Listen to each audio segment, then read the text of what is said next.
আমাদের যাতে ওই দিন আফসোস করা না লাগে, হায় রে কেন ফজর পড়ি না, কেন জোহর পড়ি না। খোদার কসম, খোদার কসম, খোদার কসম, সারা জীবনের এই শবে বরাতের আমল আর ফজরের 2 রাকাত ফরজ সমান হবে না, সমান হবে না, সমান হবে না। সারা জীবনের শবে বরাতের আমল ফজরের 2 রাকাত ফরজের সমান হবে না, হবে না, হবে না। বহু আল্লাহর বান্দারা আজকে মসজিদে হাজির হয়েছে যে আজকের ভাগ্যটারে বদলায় এমন আমল করব ভাগ্য যাতে সারা বছরের জন্য বদলাই দেয়। বান্দার থেকে আল্লাহ মনে হয় চালাক কম। কি সম্ভব?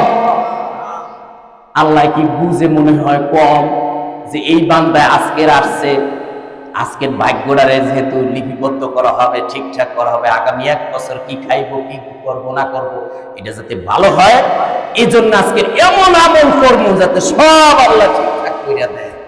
এরপরে ফজর নাই, জোহর নাই, আসর নাই, রোজা নাই, নামাজ নাই, পাক পবিত্রতা নাই, কোনো ইবাদতের খবর নাই, আবার সবে কদরের দিন আছে।